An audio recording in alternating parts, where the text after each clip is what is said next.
I kind of want to be known for something. I didn't want to be another Scandinavian food restaurant that did the core dishes native to Scandinavia. So the hot dogs felt like something that people were really excited about. They'd never heard of before. The Hej Hej is what was formerly known as the classic Swede because that's the closest to the tunebrödsrulle that you would get in Sweden. A bun with cheesy pommes style potato, and then I have either a pork or beef frankfurter hot dog, and then we do the cold shrimp salad, house-made dill pickles, house-fried shallots, and ketchup and Dijon mustard. All of those flavors together really are just like a flavor bomb. They are incredible. There's a lot of good things going on. There's a little bit of education of this was this classic Swedish dish, but this is how I interpret it living in New Mexico or living in California. Hi, everyone, and welcome back to the Perfect Bite podcast. I'm your host, Sarah Perkins. Growing up in the Midwest, my family would frequent a Swedish restaurant in Wisconsin on our summer vacations. My narrow view of Swedish food since then had been Swedish meatballs, pancakes, and lingonberries, until I met today's guest and discovered a hot dog can be Swedish. With the right toppings like pickled shrimp, potatoes, and dill, the humble hot dog can become a Scandinavian delicacy. Trust me, you need to try it. Please welcome chef and owner of Hej Hej, Amelia Eudailey.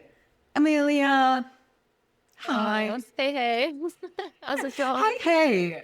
It's so fun to say the name of your business. It's so cute.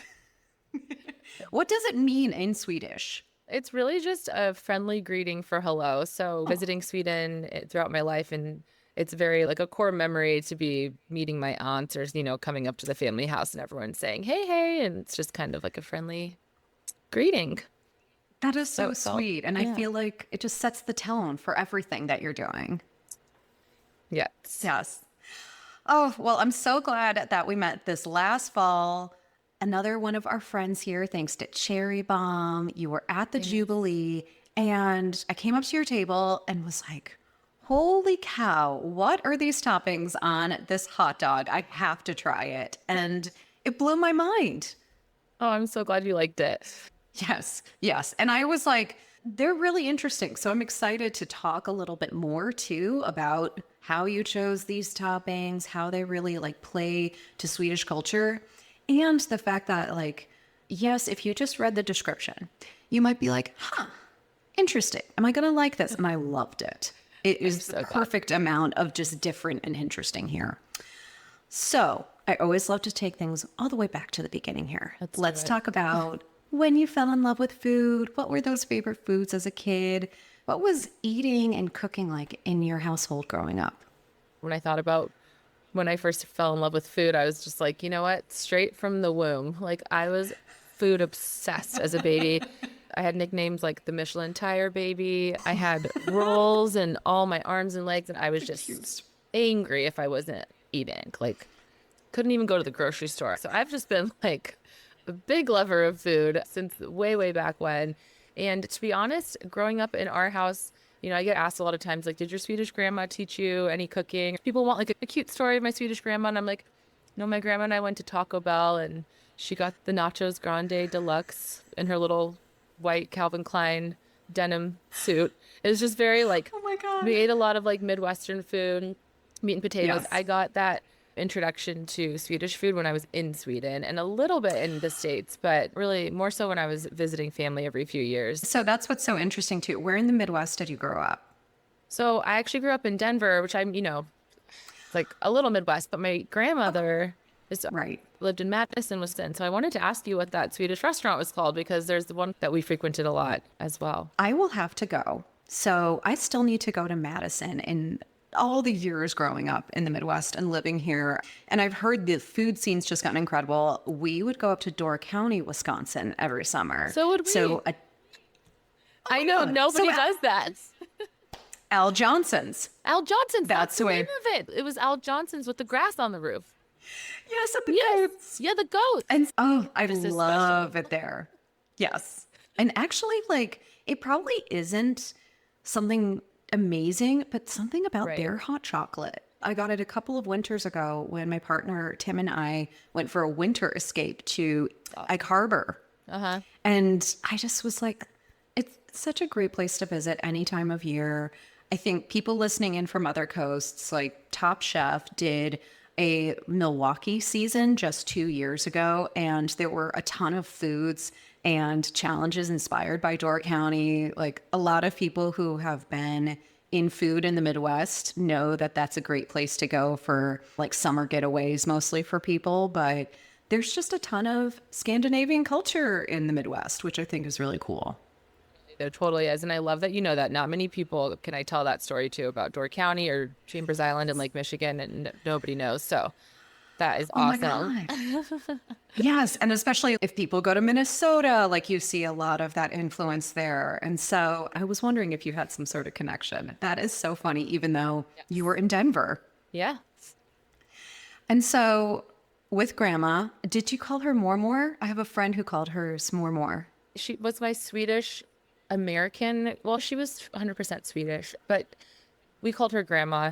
But my grandfather remarried and we called her Mormor. So it was definitely a little bit of like Swinglish. And Yeah.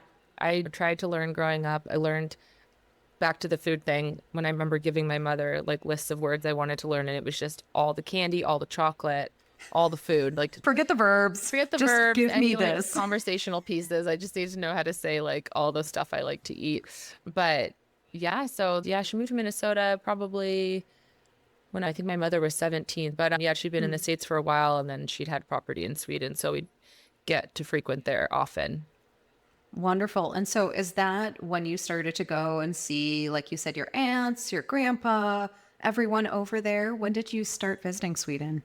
Right when I was very young. So we would be going, and I would say it'd be like 3, 4, 5 years. And then once I got into high school and I studied abroad in France, which was also a pretty pivotal food moment for me. I think that's when Wow. I really experienced food that I just had never had before and studying abroad and getting to visit Sweden and things like that. So that really, I feel like Anthony Bourdain talks about the first thing he had eaten that was impactful for him, and it was an oyster. And when he was really young, Yes. and I was like, what was mine be? And I think it was the Pommes Aligot cheese pull potatoes in France. And so that's what I put on my Swedish hot dog actually instead of regular potatoes.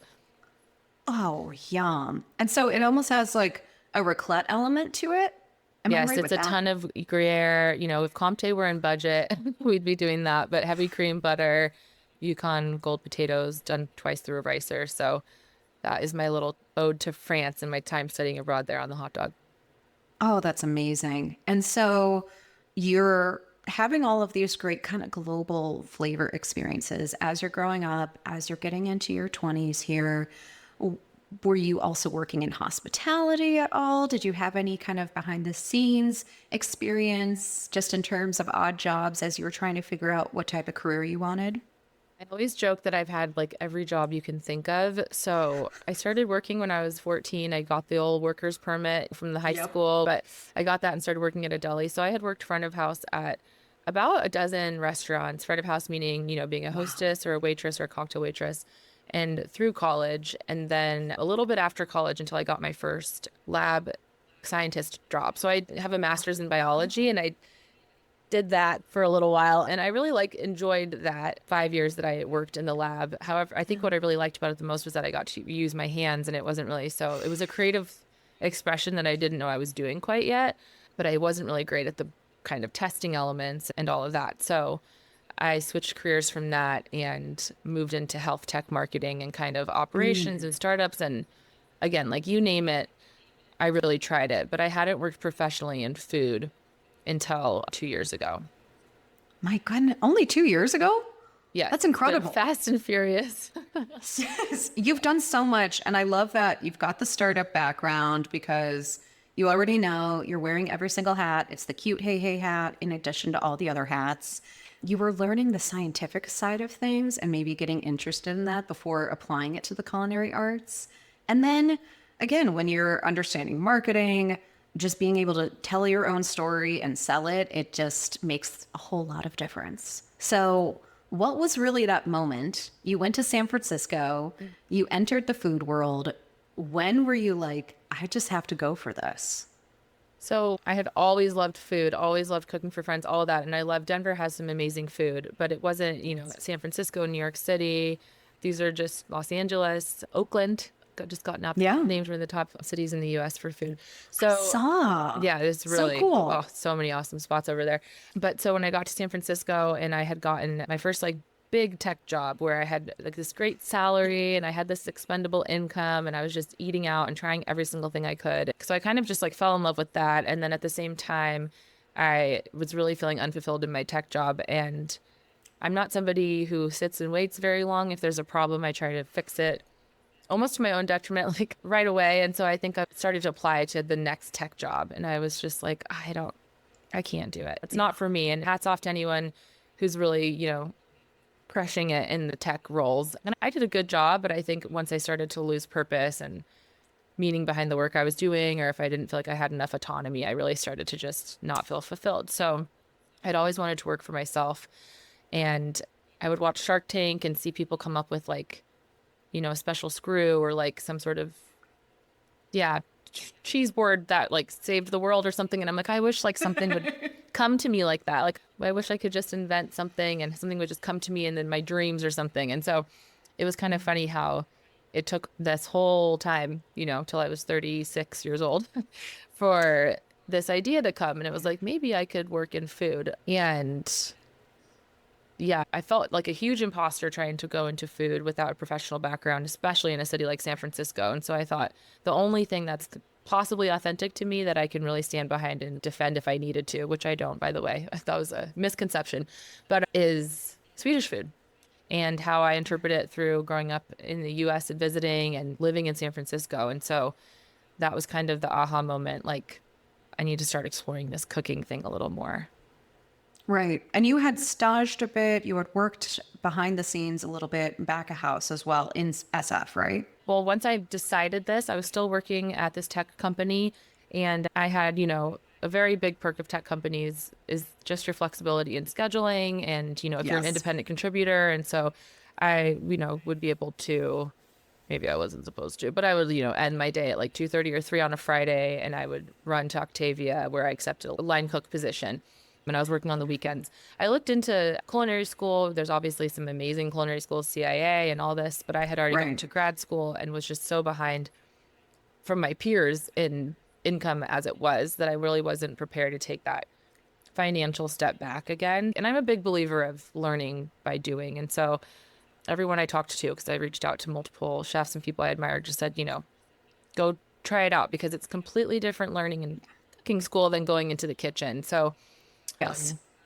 And then at the same time, I started kind of finagling some private chefing gigs from my trusting friends who were my first clients. And those were fun days, but I don't really miss them because they were very like long for no reason. Lots of extra prep. But yeah.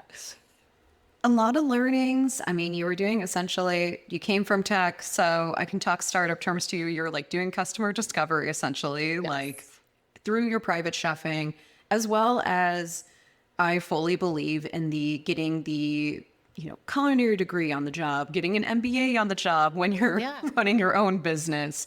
And some folks love having that structure in place, going to school for it and being like, yes, this really sets me up. But it's a whole other thing too, actually applying it. So I love that you took that method of just trying. What were the first iterations of product looking like? What were people saying? What was making you think the hot dog? It's really funny also the way the hot dog came about because this is a Swedish street food. The tunnbrödsrulle is, and I'll butcher that. I need like an immersive Swedish language course. Ooh, I know. Maybe this summer you just like live there. I know. My family would love that. They were already campaigning. But so that specific street food is a wrap essentially. So it's like a thin bread wrap. It's like a special kind of Swedish flatbread.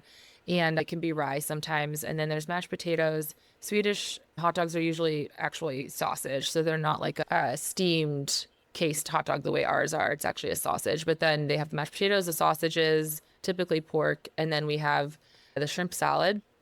And then pickles, pickled beet salad, sometimes fried onions, ketchup and mustard. So it's quite literally a whole smorgasbord of flavors on the tortilla. And so I had that one time. It was just really funny. I was sitting in my kitchen and I was coming up with the menu. And of course, I go through all the things that I first top of mind that I've made like forever. So Swedish cinnamon knots, cardamom buns, Santa Lucia buns, even though those are like seasonal, semla buns, a lot of baking things, which I don't know, flicker a light. I don't, against any baker in San Francisco, like in general. And so it was funny to think I started off with baked goods. And then I also wanted to do the hot dog. So I remembered that I had had it with my grandfather one morning from a little truck at like a midsummer, you know, not super memorable. I was like, I think I've had that before. And then wanted to do a Swedish meatball sub. And so those were the items that I led with. And there's a concept in Sweden called fika, and that is where you have coffee and a sweet treat every afternoon. You can have coffee or tea. And so that's a big memory for me being in Sweden. No matter what you're doing, you just kind of have a fika break around 3 p.m. So I had a little, good. it's just so good. And we have all huge sweet tooths, as you've seen by the craze of Swedish candy taking the globe. Yes. But so, yeah, I had like my savory section, and then I had the fika section. The hot dog was just one item, but I got a few pop-ups under my belt, and I realized that I'm making this way harder than it needs to be. I really need to streamline as much as possible to get a better product, to be able to streamline my operations. And I kind of want to be known for something. And I didn't want to be another Scandinavian food restaurant that did the core dishes native to Scandinavia. Not to say that's bad, because someone might have a completely different experience with that, but that wasn't really mine. I was limited in that. So the hot dogs felt like something that people were really excited about. They'd never heard of before. And then I could really make my own by just continuing to add to those menu items. Definitely. And so you did the smart thing, which was, let's start with a few things, and then you can always branch out in the future. You know, you're keeping like costs like at a certain level as well, especially when you're so early. What was the reaction to friends, to folks at these pop-ups when you said, I have this Swedish hot dog? Now, were they thinking, ooh, hot dog, like how we have in the US, where you're kind of like, what's in it? Yeah. What's it made of? Right. Is this a once a year thing at like a ballpark type of thing, like I do? What was intriguing to people? What was the really big reaction when you first were telling it to folks in front of them? Well, I feel like there's two parts to this. For one thing, my friends and anyone I interacted with, and all of my friends in San Francisco and back in Colorado and really anywhere, were just the most supportive. And that was so amazing. That was huge. I mean, I don't think I could have done it without everybody cheering me on, just being excited about it. When you start something, and even when you're later on in it, you just can't shut up about it. And yes, it's like, thank you for listening to me talk about hot dog buns, you know, for 45 minutes today. And so they were just super stoked for me and excited to see me find something that maybe I would like. They're probably tired of hearing about me just complain about all my other jobs. So when it came time to the hot dog, I think working at Octavia as a line cook on the weekends, I did that for about 6 months. And Octavia is, you know, an acclaimed San Francisco staple, and a lot of restaurants have great relationships in San Francisco with farmers, but Octavia really has one of the best. And so I really was introduced to a lot of high quality produce, ingredients, meat, like all of that. And I think that that was what I took with me as I created this hot dog. So I don't think there's anything against a good old fashioned take 10 years off your life, apparently, hot dog. It's not meant to be elitist or anything like that. It's just that the Frankfurter hot dog typically is done with a little bit more, I don't know what the word is, but it's a little bit more of an artisan product. And so, and I really wanted the Frankfurter because I wanted to put my hot dog on a bun and not in the wrap. I just felt like that distributed it more evenly. And I wasn't a huge fan, not growing up in Sweden, eating tunebröd all the time. It just felt a little bland to me. Sorry, Swedes. Yeah. So I was like, you know what? We have so many amazing bakers in San Francisco. I'm going to try to find a sourdough bun. And so I needed that Frankfurter. So I think that I just had all of the best quality ingredients at my fingertips, the best farmers markets. So I just committed to trying to, when I could, source it from there. And everybody's reaction was really positive. Even little kids were eating it. And I was just like, hey, go you. You know, I wasn't, well, the shrimp. I know the shrimp, they're crushing shrimp salad and little tiny shrimps at that. So it was good. Great. Where did you end up sourcing your buns from? I love that you really honor Sweden and then San Francisco in itself, and the beauty of artisan breads from San Francisco, California, when we think of seeing Nancy Silverton at Cherry Jubilee and how she introduced us to all of that. So I went off to search for wholesale sourdough producers, and I found Rise Up Bakery, which is an incredible sourdough baking company that was started by a good friend of mine at this point. And he actually was a professional rollerblader and then started doing, I think he might have, I don't want to misquote this, but I think he went to SF cooking school. A few people went to SF cooking school during COVID and completely switched their careers. So if he didn't do that, I think he was just playing around in the kitchen and began baking sourdough, doing like micro things. And then he opened up Rise Up, and he was gracious enough. For a while, I wasn't able to find anyone yet, so I was using store-bought. I was getting samples, and they were just not cutting it. There's just too much crap on this hot dog. Like, you've got to have a good bun, or else it just falls apart. And so I connected with Z, and he ordered special pans, and he made me some samples, and he ended up doing a sourdough, like, lobster roll for me. So it's like, yes, that's like why it was like almost like a little puffy and but still had a hardiness to it. Yes. Yeah. So whenever I can use Rise Up, I do. And then obviously being on the road and now living in Albuquerque, New Mexico, I'm kind of starting all over again, trying to find those local artisan vendors to purchase from and celebrate. Definitely. So remind folks again, what's on the original Hej Hej hot dog and what other iterations have you done? Oh boy. Okay. So the Hej Hej is what was formerly known as the classic Swede, because that's the closest to the Tunebröds rulle that you would get in Sweden. And so this is a bun with cheesy mash. So that's that cheese pull, pommes potato style potato. And then I have either a pork or beef frankfurter hot dog. And then we do the cold shrimp salad, house-made dill pickles, house-fried shallots, and ketchup and Dijon mustard.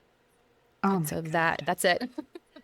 It is just, and all of those flavors together really are just like a flavor bomb. They are incredible. And like a little crunch too. There's a lot of good things going on that. A lot going on. I'm glad you liked it though. I think I happen to think it tastes very good as well. Just unbiased. I just feel like those flavors complement each other, and I can't take credit for whoever decided to slap that all on it.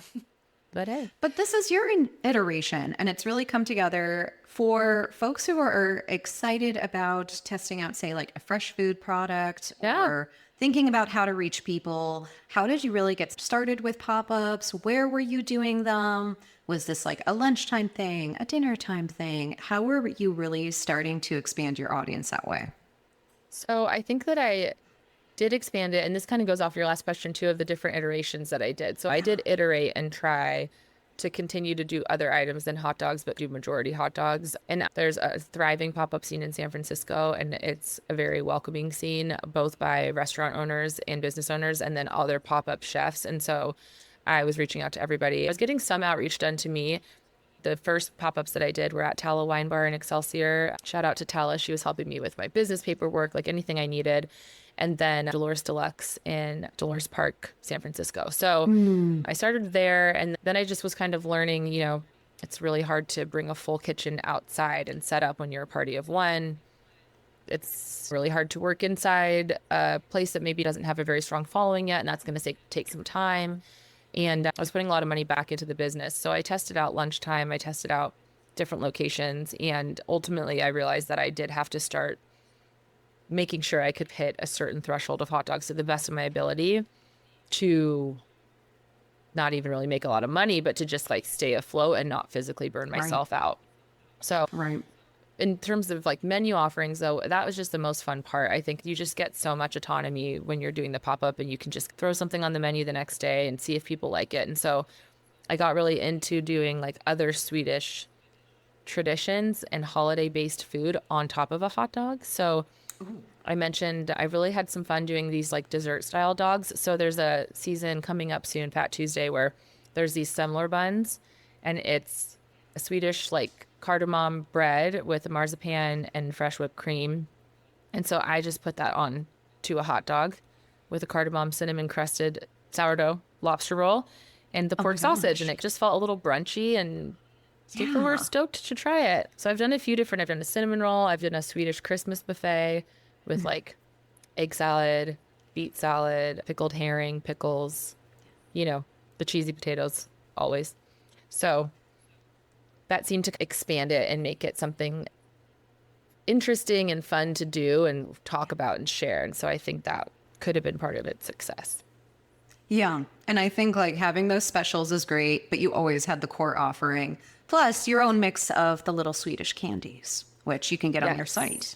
Yes. So it's so funny. There's been these big Swedish candy companies, if you're familiar with Bon Bon in New York, but it never occurred to me. I kind of really wanted to so much like stay in my lane. I felt like there were a lot of rules that I thought I had to do when I started Hey Hey because I was being extremely conscious of how I would be perceived if I was, you know, allowed or if I had the authority to do certain things. And I think the more experience I got, which comes with time, but you can also just get right out of the gates and be like, no, I'm just going to do me and do what I want to do respectfully. But I really needed to focus on one thing at a time. And I think that's why the candy came so late because when I started seeing candy, I think I started selling it like a year and a half after I opened Hey Hey.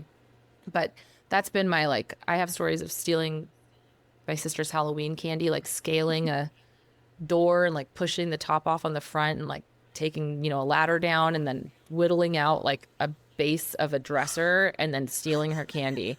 Like I was obsessed. Yeah, no, I was a candy monster. And so I stole Starburst from my Candy teacher. thief. Candy thief, like a real one. And you'd think like The maybe candy bandit. candy bandit. You'd be like, maybe she wasn't like allowed to have candy, but like, no, I just got a taste and I needed so much more. So my grandma used to come back from Sweden and she would either, if we were going to see her, she would give us like 4 pounds, big bag of candy and my dad would ration it for us. Or he would honestly siphon a little off the top. We found out later, kind of steal some for himself. Or if we went to Sweden, I would just get a bunch. And so it took me a while to get organized enough to be like, I have to make some imported Swedish candies mixes. This feels fully like me now, So Yes. that's been really fun to do. And that's been also a really smart business move because when I'm having a slow day at a pop-up and you have some sort of packaged product to sell that, you can just quick make $15. That's been awesome. Yeah. And the fact that you've got it on your site with your merch. This is a really great way for people to support you and be part of that Swedish culture without, say, even being within 2,000 miles of you at the moment. Very true. Yes. Do you have any specific flavors or candy types that you're always like picking out? Well, it's such a craze right now. I mean, I still don't know how some people are getting some of these most popular, like, you've heard of the Bubs probably. I think I just found a way to get Bubs economically a month Oh my ago. gosh. So, and Bubs are amazing. Like, we love Bubs, but there's walls of Swedish candy. And so that might be the trending one in the US, but in Sweden, I mean, there's I can't even list how many. So I feel like some of my favorites are the very sour items. And so I finally got my little paws on some Candy People is the brand. Super skirt, so super sour. And like any type of like fruit, like peach, watermelon, things like that. I'm big with the marshmallows. We love any type of like marshmallow. There's a lot of like strawberry flavored marshmallow, banana. And then the Swedish chocolate. I love it. Yeah. The Swedish chocolate is really to die for. It's a little trickier to package and sell that because it's just, it's not been something that I've really focused on. But yeah, I could just go on and on about the candy, but I need some. So right much now. to choose from.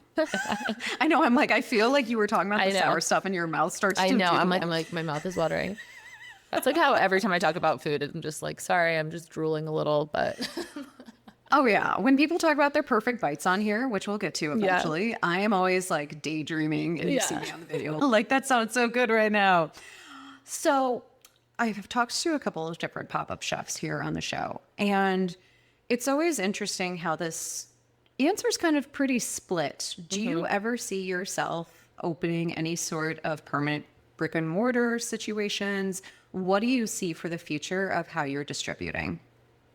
yeah, this has been a really evolving topic for me. And I think it is very split because I think for some people, they just kind of jump in and they're like, yep, I'm going to do this. Some of the deciding factors for me would be like, am I going to stay in a certain place for this long? For the Bay Area, for instance, I wasn't sure. It's so transient and I wasn't sure if I would be there for long enough to support a brick and mortar. And I had seen how hard it was to be the best place on earth and still have to close your doors. And I didn't even have that restaurant experience in the way that a lot of these restaurateurs did. So I felt very like, I'm going to tread lightly on that. Yes. And then, but of course, like that would be a dream. And I had talked about that on another podcast that my friend Dolores Dux had hosted about like, what would Hej Hej look like? And this was a little naive. I think I had just been doing this for a year. I wasn't completely burned out yet. And I was like, oh, one in every major city and one in Stockholm. And I really need to like spread my mission of more than meatballs and get this hot dog on the map. And so then I started to get extremely burnt out, which everybody warns of, and it really will happen. So if you're listening to this, like, You're too. yeah. Yeah. Oh my gosh. Yeah. Right. I mean, and it's like the physical burnout. It's the marathon. Too. Yeah. And Yeah. you don't come up for air. And I think that discouraged me from actually doing that and seeing like, definitely not for me. Don't want to take the risk. Now what? How do I get my hot dogs in the hands of all these people? Should I have hot dogs be menu items on other restaurants, but then the margins were too, those didn't work out. And then should I have a hot dog kit? And I was just thinking through all these ways. And then I ended up moving to Albuquerque this past fall. And it's almost like this little bit of a revelation of a bit more calm and a bit more slow paced life, and seeing the need for new food and people being so excited for new food. And that was the first time where I had this definitive, like, okay, I think I've got to do it. And not only in Albuquerque or the New Mexico area, but that also kind of opened me up to opening something manageable, maybe with a partner in San Francisco, which is a weird way to come about it. Like that you would move and then be like, I think I could do it there. But as I said, it just kind of evolves over time, and you talk to people. I have a lot of people that I've reached out to that have been like very gracious with their time to talk to me about how they got started. And I feel like you just kind of go, okay, like, don't be a chicken. Just keep looking into it, don't turn away. Yes. So that's what I'm currently doing now, is exploring that. Yeah. That's amazing. And timing's everything. Yeah. Environment's everything. Like, I am a longtime Chicagoan who moved to Columbus a year and a half ago, cool.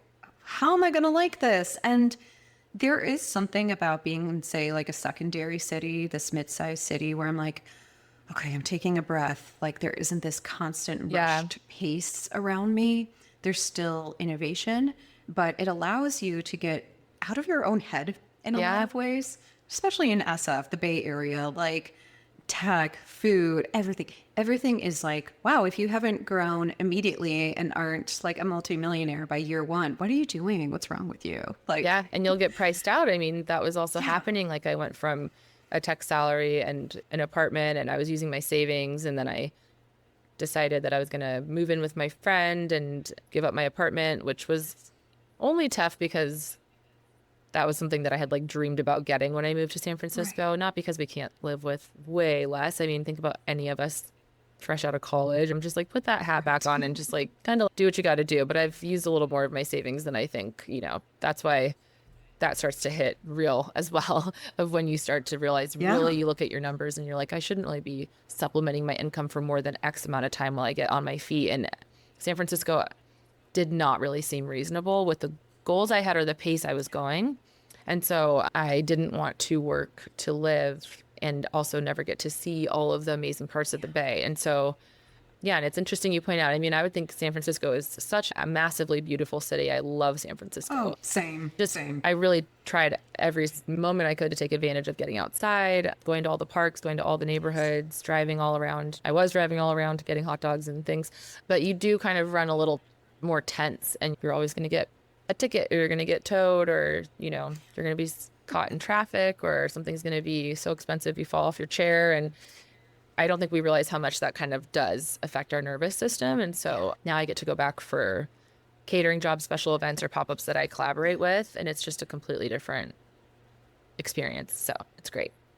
Yeah, it'll always be there for you. You can go with so much more intentionality. And I love that Albuquerque is just embracing you with open arms. That makes me so happy. Oh my God, New Mexicans are amazing. They're so friendly. I feel like there's a saying of welcome home and like New Mexico hospitality, and it's so true. I mean, chefs were bringing me product to my pop-ups, leaving me a note, or everybody coming out to support. I mean, everybody really wants each other to succeed here, and it's awesome. Yes. I have to come visit. Like, it's been on my list to go there. Oh my God, we do. Santa Fe, Albuquerque. Oh yeah. Like, it's just so gorgeous in the beautiful. Southwest. Yeah, it really is.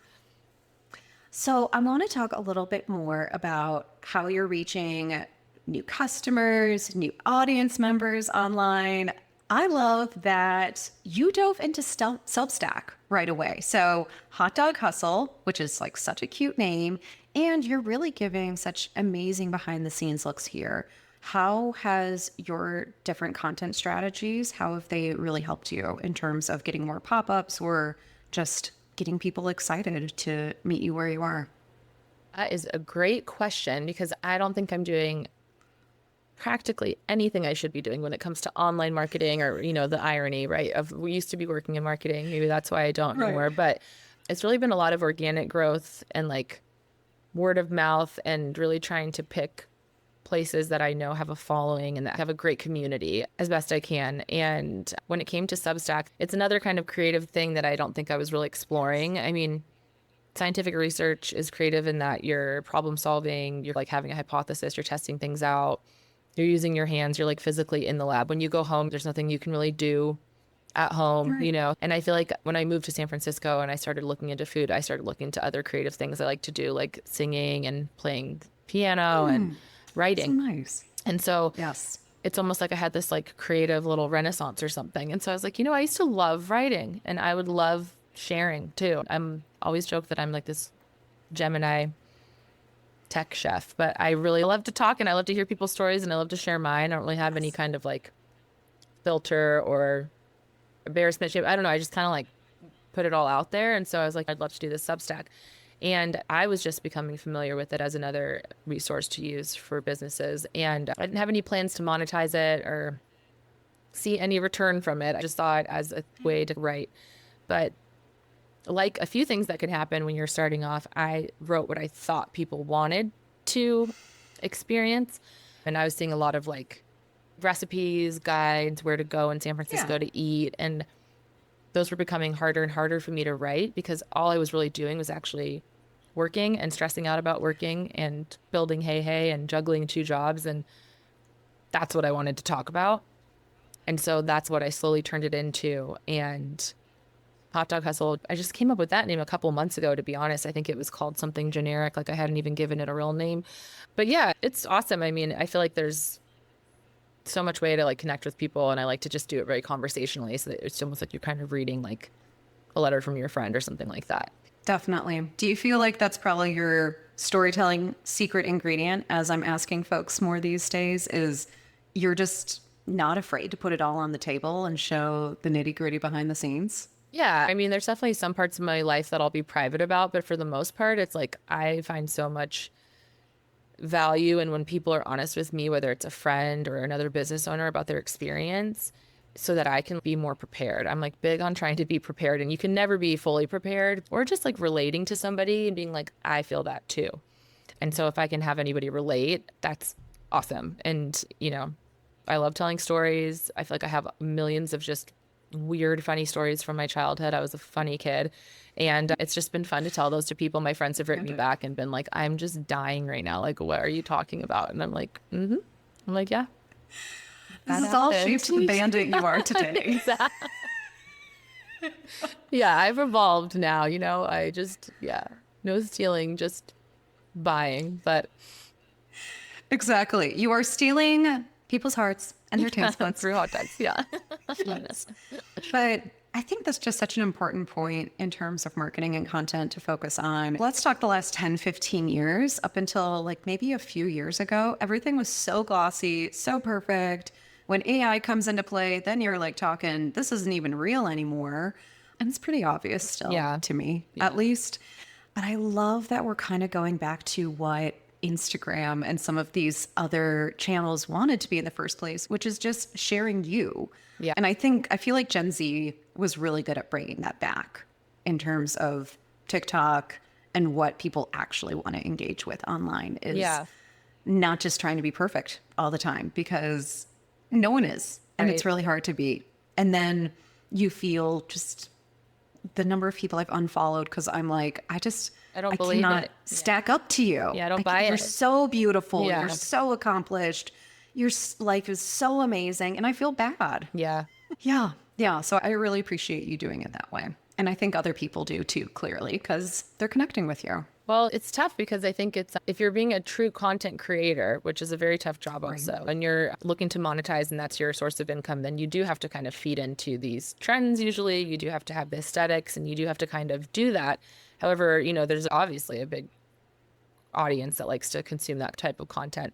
But I found that when it was for the business, for Hej Hej, that I just really wanted to be my authentic self and do that. And so in turn, it's been a very slow growth for me. I mean, I think it's taken me a couple of years to get a few thousand followers, which is still, I'm like, oh my God, I have 3,000. This is amazing. It is amazing. Yeah, we got to celebrate. It's harder than ever before. Oh my gosh, it really is. They trickle in. They really trickle in. And then the more you work on something, it gets shadow banned or something, but at least you're being authentic in that. Because I tried in the early days. I remember the first time I downloaded TikTok and I opened it and I was like, too loud. And I closed it. And then I tried it again and I was like, I'm so loud. And so then I notched it on mute for a while. And then I was like, okay, I'm just going to get into this. And I posted for an entire year and I had 300 views on every single video. And I was just like, I'm just going back to Instagram. I know how to use it. I'm just going to hop on and talk to it or throw up some things. And so there's sacrifices, unfortunately, for being authentic and being yourself. But it's the only thing, again, going back to sustainability, that will probably work out if you want to keep it sustainable. So I think it's worth it. Absolutely. Focusing on your niche, which means it's not for everyone. It's not necessarily going to go viral all the time. Yep. And also figuring out what channels actually work for your ideal audience. And so it might not be TikTok. Maybe it'll be TikTok for one video and not others. But it's like you said, knowing the core channels, the core people that really work well for your business and just serving them. And there's something to quality over quantity for those people who are going to come back over and over again. I totally agree. And the community part, I mean, going back to loving talking as much as I can when you're doing chefing or you're doing private chefing or you're doing pop-ups, you can't really be on your phone very much. So, right. But I love to talk to patrons that came by. A lot of business is done on Instagram now, a lot of outreach and communication, and then it might get moved to email or text, but typically it doesn't. And so I really feel I've just got this sweet community on Instagram. The hot dog community is unrivaled. Sometimes I just type in hot dog restaurants and I just follow whatever comes up, and then we start cheering each other on, and then you just see all the cool things people are doing and how many hot dog restaurants there are. I just think it's been so fun. Yeah. Yeah. I mean, again, I'm a Chicagoan. I love a wacky dog. So the father dog's my favorite dog. If I had to choose, really, that's what, it's a good wacky dog. I love it. And the other iterations that you see downtown, it's pretty great. Before we talk a little bit more about the future here, I want to hear, what are still some misconceptions you're pushing through when it comes to Swedish food, when it comes to building in this space, and what do you want Hej Hej to ultimately teach others about Swedish culture and food? I think with Swedish food, I love all of the classic kind of Swedish ingredients, which would be dill, herbs like dill, maybe a little tarragon, spices like cardamom and coriander, lingonberries, and all the shrimp and the cured salmon and all of that. So I like those foods. But also Sweden is a melting pot of history, and there's so much influence from different countries through trade and migration pathways, the cardamom pathway. And so there's so much influence and so many different fusions. Fusion. I was going to say that because mashup is not the right word, and that's important to distinguish. But yeah, fusion food, or the hot dog was thought to come from Frankfurt, Germany, and then it traveled to Sweden, and they're we're going to put shrimp on this because we eat a ton of shrimp. And so it's these things get layered, Bananas were a delicacy, and they were not something that were getting imported everywhere. And when Sweden finally got some, they put them on everything. And so there's a banana curry pizza that is with peanuts and curry spice on it that is still, I don't say it's super popular, but it exists. And so I think that I'm trying to kind of push through that. And that's why I don't want to do those classics that way. I like to bring them forward in a little bit of different light. So there's a little bit of education of this was this classic Swedish dish, but this is how I interpret it living in New Mexico or living in California. And sometimes I get a little self-conscious that I should be doing those tried and true recipes. And so I'll throw them in there sometimes and they're great, but I'm really trying to stick to my ethos of just switching it up a little bit. And in terms of Hej Hej, pop-up scene, because that's the majority of what I still do, is bring a mobile restaurant, basically, not a food truck, but build up a little kitchen wherever I go. And that could be outside, that could be in a wine bar. And I think just really explaining what a pop-up is and that you can sell out and that, there's usually one person behind it. You might not get exactly what you came for, but if you can be fed, I'll try. You might wait a long time. These things that Right. that I think people are still learning about and being supportive of. And I think there's a little education in that and just trying to be gracious. Like, I hate turning people away without eating. I'll give them free candy. I'll tell them to come back within reason, especially if it's a new market. I don't want them to have a bad experience with pop-ups. I want them to understand they're supporting something cool in the community and a person hopefully trying to do something unique and kind of take a little bit of leap of faith. So I think what I want people to leave Hej Hej with is that Swedish food is fun. Swedes are big foodies of all different cuisines. There's a lot of fusion food, and I think that Hej Hej brings that forward as well. Amazing. And what do you think is an element of Swedish culture that we as Americans could be doing better? Because the Swedes seem just like the happiest people. They really are. There's the old joke that we're more reserved, but super happy. That's definitely all my memories of my family is just super positive and very happy, having fun. And I mean, everyone pretty much eats sausages or hot dogs at the end of any party. So it's not just a 4th of July or a barbecue thing or summer thing. It's if you're going to have a birthday party, it's well, we'll do a sausage cookout. If you're going to have, midsummer and you're going to have your fancy Swedish dinner or your traditional Swedish dinner for midsummer holiday in June, then you're going to have hot dogs at the end of the night. So I think we could all eat more hot dogs and more candy, because there's also a big bowl of Swedish candy at the end of every table, and the adults always steal it from the kids. And I just think to, really enjoy. fun. Yeah. And why I think Swedes also do try to have more fun is because the winters are long and hard and they're dark. And so once that spring solstice happens or summer solstice, and you're getting longer days and you're getting strawberries and lingonberries and you're getting all this, people are literally running in the streets to just go be outside. And I feel like that's a really awesome perspective too. I needed to hear that today during one of the darkest weeks we've had Oh, for a no. while. That's so rough. Where you're where you're it's just cloud.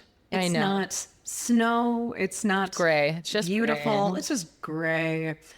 Yeah. So Albuquerque and Sweden on the list. I can't wait Yes. to go someday. You got So in just 2 years, Amelia, what have you been most proud of? And how do you really want to keep growing? What do you think is for the future? I think I've been most proud of just, being able to make, like I mentioned, I've be transparent. I've been taking from savings at some points, but I've made enough money to support myself, and I've kind of had to restart in New Mexico, and I've been able to do that, which I'm very grateful for. And so I just think continuing to say yes to things and just seeing where things take me and not shying away from new things or challenges within reason. If they're not smart at all for your business, then definitely try to evaluate that. But I think that's what I'm the most proud of. And I hope to take that with me into this next chapter of looking at brick and mortar locations or different formats for what that could look like. And again, just being open to what that could look like and having the process be part of the answer. So we will believe in see. you. Yeah. Thank you. I believe it's going to happen. I appreciate it. Like you said, it's being really conscientious of your steps, knowing the time will come, and that growing for the sake of growth, just some 2010s SF startups, just doesn't really work in terms of sustainability. So Yep. You're on the right path. Thank you. I really appreciate that. Of course. So one more question before Yes. the world's best and hardest question here. What is one piece of advice you'd like to give anyone who's starting anything of their own? So whether it's within food and bev and hospitality or any other type of founder. I really think that the biggest fear for starting something is the unknown. And so I would really recommend making a plan. Yes. I wanted to leave my tech job many times, and I didn't feel like I had a plan or a financial plan in place. And I just think having that out, having, projected sales for 6 months, how are you going to make money? What do those numbers really look like? This is very eye-opening. and it'll Yes. put you right back down to reality and then back to the drawing board real quick. And so I think having that plan is really important. And then I just think being authentic to yourself and knowing when you start to get away from that, because that's totally okay to try different things and then be like, that didn't feel quite right. I'm not going to do that anymore. But being authentic and just being respectful, like if you're entering into the small business community or you're starting something, like everybody is your customer. I feel like you meet so many other business owners, and I just think it's important to realize like what space you're in and how to carry yourself and build community through that. So those are 3 things. Sorry. Like I said, love talking. All about the plan. I will say that. Yeah. I like that it was really about the plan because, yeah, it's a huge risk, but it can also just be like the greatest experiences of your life and something Absolutely. that you might regret later in life if you don't take the risk. Yeah, I love that. I feel like, I don't know if it's a quote or if people just say it, but it's like worse than failing is never trying. And I feel like when you get to that point where you're like, you know what, I've just got to try. And even if I failed and I said I did it, that's a great sign that you're ready to jump in and do it. You're ready to take some sacrifices, make less money, work on the weekends, see family less, see friends less, like all of that. If you're ready to do that and you're just like, just jump in and do it, and it'll be great. It'll be awesome. All in. Yes.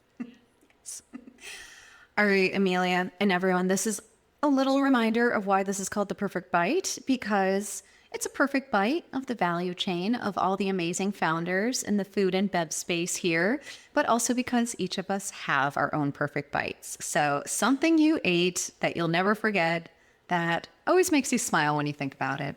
So, Amelia, what is your perfect bite? I would have to say recently in driving through northern New Mexico, there's a Mexican food truck called El Parasol. And this is just the most recent one because I feel like I'm eating so many amazing things, but I'd never had a tortilla burger before. And I don't know if you had. Ooh, no. It's like what it sounds like. It's tortilla wrapped cheeseburger, but then you can choose red or green chili. And we got red chili. And I had a bite of my boyfriend's and I was just like, whoa. It was just spicy red chili, great burger patty. Like I think I had lettuce, tomato, American cheese, obviously an incredible tortilla pressed, kind of like a crunch wrap. I don't know. It was amazing. Like you have to go try El Parasol. Everything from there is just epic. So, oh, well, that sounds incredible. And I also liked, as you were saying that, I was like, your answer is so Hey Hey and you, because it's taking something or elements of tradition and presenting them in a new, fun, modern way that just makes people that is happy. true. That is true. They're using the I tortilla. like to analyze this. I know. They took the tortilla was out in the universe and then they're like, we're going to wrap the burger in the tortilla. I love it. Yeah. Yeah, and bring the cultures together and love bring it. it into the forefront. Yeah. This has been so much fun. Yeah. So nice. Thank you talking for to being you. on. Thank you I so much for know. having me. Amelia, can you tell folks where to find you? So your social accounts, website, any upcoming pop-ups or events we should know about. And then we've got a special code for everyone. Yes. So I do a majority of my communications on my Instagram page, which is at Chef Hej Hej, Hejhej.